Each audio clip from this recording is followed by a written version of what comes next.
Maka dari itu, ini tidak bisa di WFH-kan. Mungkin beberapa perangkat daerah yang dapat di WFH-kan, kayaknya. Tapi kalau untuk Bapak Ibu yang ASN yang di luar kabupaten kota, yang non home base lah istilahnya ya, itu memang agak susah juga untuk menerapkan ini ya.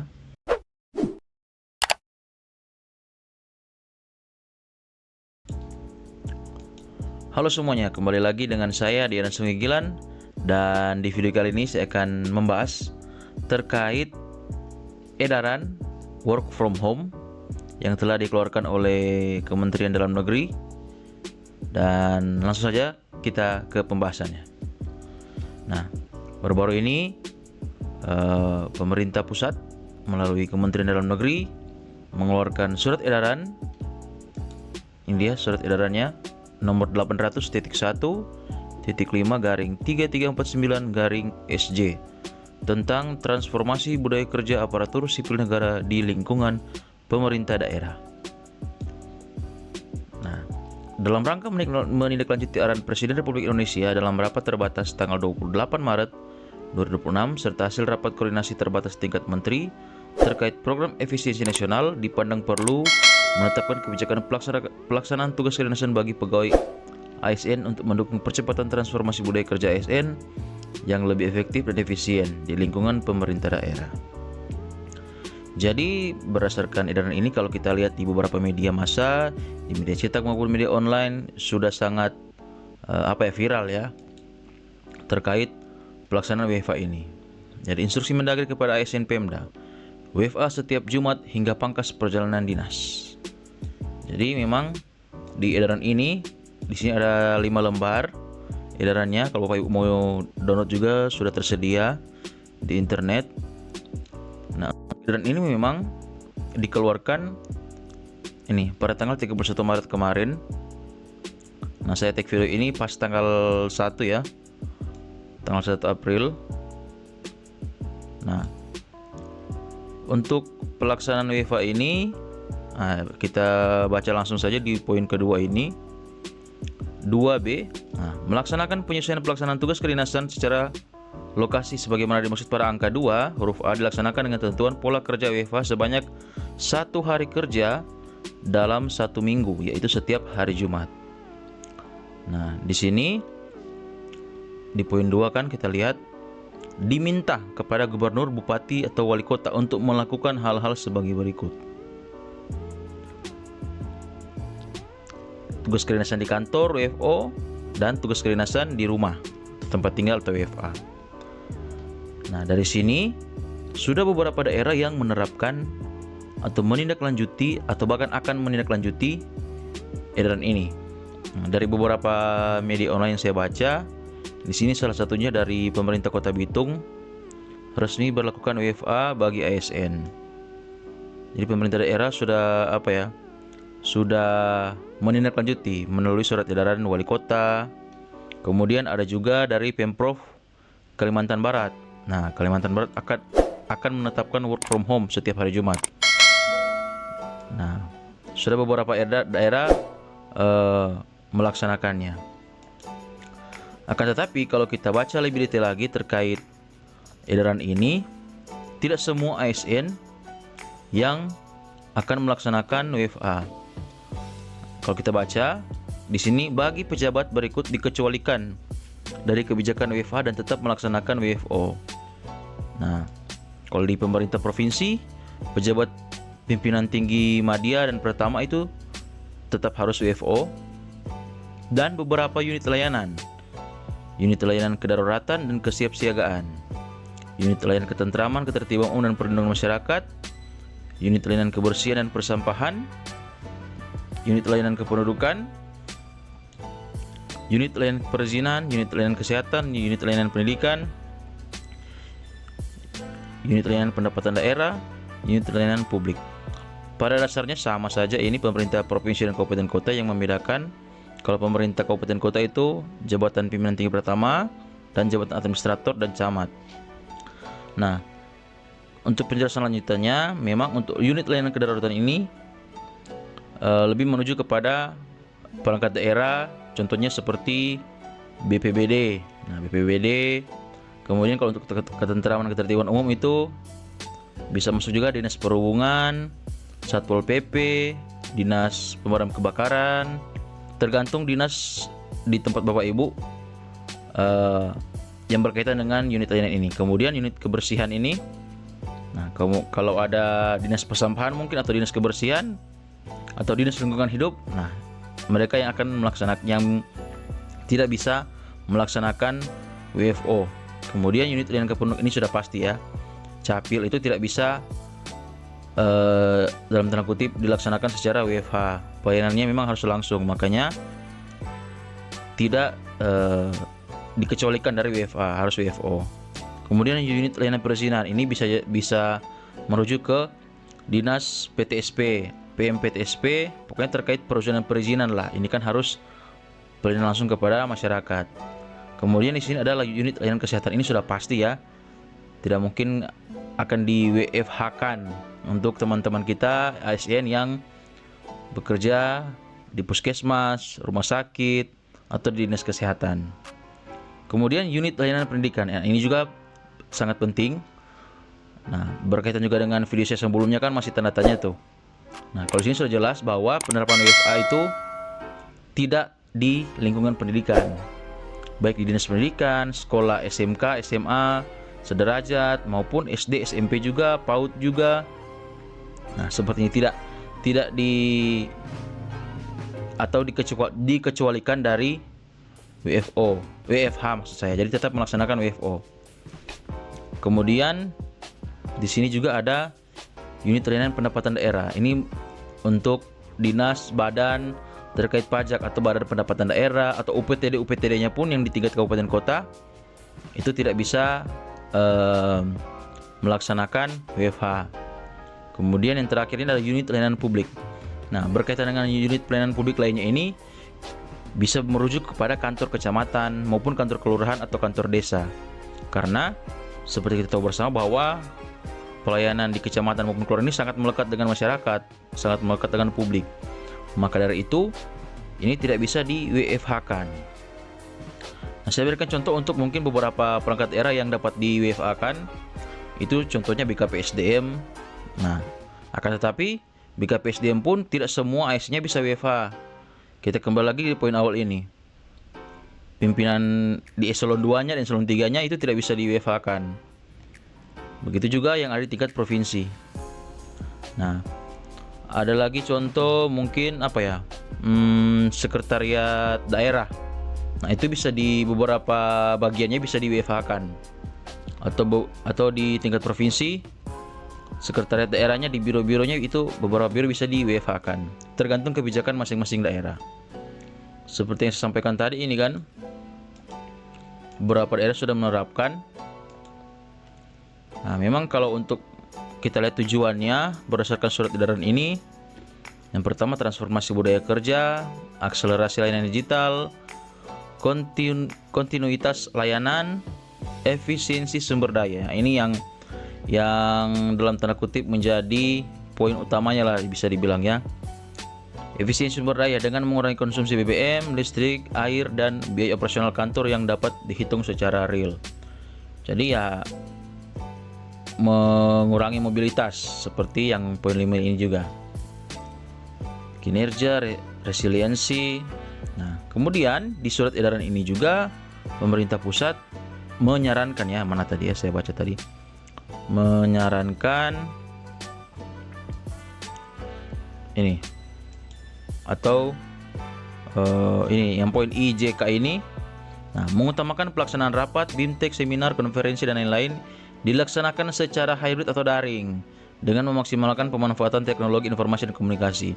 Jadi kalau memang rata-rata sih untuk rapat ini banyak kali ya memang harus di kantor atau mungkin rapat-rapat yang penting. Nah, sekarang sudah diinstruksikan dari pusat bahwa ya daring saja, bisa melalui WA, WhatsApp itu kan bisa bisa beberapa orang kan kalau di video call, ataupun lewat Zoom jika ada bimbingan teknis, seminar dan lain sebagainya. Nah, kemudian poin J ini pembatasan pengurangan perjalanan dinas kan. Nah, seperti ini yang disampaikan di salah satu media di Kompas bahwa hingga pangkas perjalanan dinas. Ini yang sudah tertera di surat edaran. Untuk perjalanan dinas dalam negeri dipangkas sebanyak 50% dan luar negeri sebanyak 70%. Dan atau mengurangi frekuensi serta mengurangi jumlah rombongan yang melaksanakan perjalanan dinas. Biasanya kan ASN kalau melakukan perjalanan dinas banyak juga orang yang ikut perjalanan dinas. Nah, ini sudah disarankan atau diinstruksikan dari pusat untuk dikurangi jumlah rombongannya. Kemudian yang poin K ini mengurangi penggunaan kendaraan dinas. Nah, kendaraan dinas juga ini diinstruksikan ya untuk maksimal 50% dan disarankan menggunakan kendaraan berbasis listrik. Kendaraan listrik, transportasi umum, sepeda dan alat transportasi lainnya yang tidak berbasis bahan bakar fosil. Mungkin ini kalau di beberapa daerah yang mayoritas ASN-nya berada dalam lingkup satu kota itu mungkin tidak masalah ya, ataupun berdekatan tidak masalah, mungkin bisa menggunakan ya, mungkin sepeda atau lain sebagainya. Tapi kalau untuk Bapak Ibu yang ASN yang di luar kabupaten kota, yang non home base lah istilahnya ya, itu memang agak susah juga untuk menerapkan ini ya. Nah, kemudian memastikan peralatan kantor dan lain sebagainya itu dimatikan ya kalau sudah tidak digunakan. Nah, kita kembali lagi merujuk ke beberapa Pemda yang sudah melaksanakan WFH ini. Di DKI juga sudah ini ya, Pak Gubernur juga sudah menginstruksikan ya. Pak Gubernur mengeluarkan edarannya. Tetapi Pak Gubernur di sini menegaskan bahwa melarang aparatur sipil negara bekerja dari kafe atau tempat umum saat menjalankan kebijakan work from home. Nah, ini sudah jelas ya. Berbeda ketika edaran sebelumnya terkait WFA. Artinya WFA kan work from anywhere, bukan work from home. Makanya masuk akal juga seperti yang Pak Gubernur bilang bahwa ASN itu tidak dilarang bekerja di kafe atau tempat umum. Karena kan kebijakannya WFH bukan WFA. Nah, ASN diminta tetap bekerja dari rumah sesuai ketentuan. Jadi kalau sudah selesai jam kerja ya sudah bisa keluar rumah sebenarnya. Atau pas jam istirahat, seperti itu. Mengenai work from home, work from cafe atau manapun, kalau itu terjadi maka pasti akan ada sanksi tegas, tindakan tegas untuk itu. Nah, kata Pak Gubernur di Balai Kota Jakarta. Nah, dari beberapa Pemda juga atau maupun Pemprov, ada beberapa Pemda dan Pemprov sudah mengeluarkan edaran sebelum ada edaran Mendagri ini. Salah satunya itu adalah Pemprov Sulut.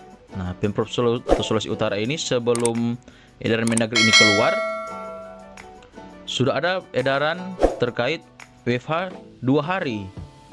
Nah, polemik kebijakan pemerintah provinsi terkait penerapan 2 hari WFA bagi pelaksanaan tugas dinas di lingkup Pemprov Sulut berbeda dengan SD Mendagri terjawab sudah. Nah, memang bisa dikatakan juga agak keduluan ya, memang sudah melaksanakan atau sudah mengeluarkan edaran 2 hari. Terus keluar lagi SE Mendagri ini. Tetapi tidak bisa disalahkan juga. Tidak salah juga kebijakan ini dikeluarkan karena dasar aturannya adalah Permenpan 4 kalau tidak salah, Permenpan 4 tahun 2025 tentang fleksibilitas kalau tidak salah, fleksibilitas kerja ASN. Di situ pemerintah daerah dapat melakukan atau menerapkan WFH maupun WFO dibagi. Tapi ini sudah dikonfirmasi oleh kepala bironya langsung bahwa hanya 1 hari saja dalam sepekan. Mungkin ke depan akan disesuaikan surat edaran dari provinsi ini dengan surat edaran Mendagri yang terbaru. Nah, kemudian kita merujuk juga. Ini ada beberapa Pemprov yang sudah menjalankan terlebih dahulu ASN WFH 1 April. Nah, Pemprov Jabar sudah terapkan sejak 2025. Jadi memang tahun lalu juga di Jawa Barat ternyata sudah melaksanakan atau menerapkan WFH. Nah, Pemprov Jawa Barat sudah lebih dahulu menerapkan WFH sejak November 2025 dan kini mengordinasikan penerapan kebijakan ini ke seluruh kabupaten kota. Jadi mengikuti juga kabupaten kota yang ada di Pemprov Jabar. Pemerintah menegaskan unit layanan publik tetap wajib WFO, sementara unit pendukung dapat WFH secara selektif dengan pengawasan agar kinerja ASN tetap maksimal. Nah, bisa jadi juga untuk penerapan ini ya sudah itu menggunakan dasar Permen 44 2025 itu.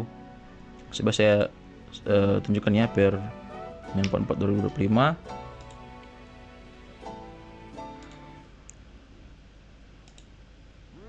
Nah ini, pelaksanaan tugas kedinasan secara fleksibel. Nah ini, bisa jadi Pemprov yang telah melaksanakan atau Pemda yang telah melaksanakan WFH duluan itu menggunakan dasar aturan ini. Nah, kemudian selain Pemprov Jawa Barat, ada juga Pemprov Jawa Timur yang sudah duluan. Tapi kayaknya baru tahun ini ya kalau Pemprov Jawa Timur. Pemprov Jawa Timur itu kalau tidak salah hari Rabu ya pelaksanaan WFH-nya. Mungkin nanti akan disesuaikan ke hari Jumat ya berdasarkan SE Mendagri. Nah, namun di beberapa daerah, salah satunya ini yang sudah up ke media, yaitu Pemkot Pontianak. Jadi Pak Wali Kotanya menyatakan bahwa tidak terapkan aturan WFH ASN 1 hari seminggu. Lebih baik kerja langsung. Nah, kalau kita baca di sini memang berdasarkan pernyataan Pak Wali Kota juga, kita sementara tidak menerapkan WFH-nya. Kita kerja langsung karena wilayah Pontianak tidak terlalu luas dan ASN juga berdomisili di kotanya itu. Makanya disesuaikan dengan kondisi wilayah masing-masing.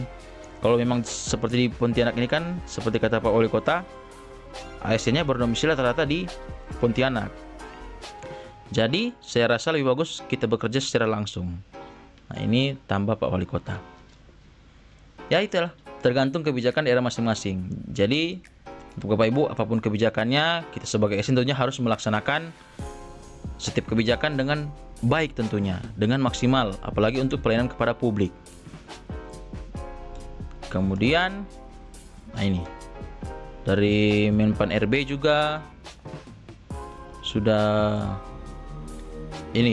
menyatakan untuk seluruh ASN evaluasi kinerja akan terus diperkuat. Nah, setiap pejabat pembina kepegawaian PPK atau wali kota, bupati, gubernur wajib melakukan evaluasi secara berkala. Kalau mengacu pada surat edaran ini, di poin terakhir kalau tidak salah, bupati wali kota melaporkan pelaksanaan surat edaran ini kepada gubernur sebagai wakil pemerintah pusat paling lambat tanggal 2 pada bulan berikutnya. Lalu gubernur sebagai wakil pemerintah pusat melaporkan pelaksanaan SE ini kepada Mendagri pada tautan ini, pada link ini, paling lama tanggal 4.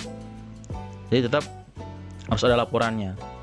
Dan kebijakan ini mulai berlaku tanggal 1 dan dievaluasi secara berkala setiap bulan. Jadi tiap bulan mungkin akan dievaluasi nanti kira-kira apa yang harus diperbaiki, apakah ditambah jam WFH-nya atau bisa saja dihilangkan. Seperti itu. Tapi yang terpenting adalah kita harus sebagai ASN melaksanakan tugas dengan sebaik-baiknya. Sebenarnya untuk beberapa pemerintah pusat, kementerian maupun badan lembaga rata-rata juga sudah menerapkan WFH sebelum edaran ini keluar ya. Seperti kayaknya BKN itu sudah menerapkan WFH berapa hari ya? Mungkin 2 atau 3 hari ya, disesuaikan dengan kondisi. Akan tetapi memang di beberapa daerah pelaksanaan WFH ini bisa jadi akan kurang maksimal. Mungkin daerah-daerah yang memiliki kepulauan-kepulauan misalnya, atau susah jaringan, daerah-daerah terpencil, mungkin pelaksanaan WFH ini akan agak lebih sulit ya. Tapi semoga pelaksanaan ini boleh lebih maksimal lah mungkin, atau ada kebijakan lain mungkin dari pusat atau kebijakan tertentu, tergantung daerahnya lah. Kalau daerahnya mau mengusulkan seperti apa, itu bisa saja.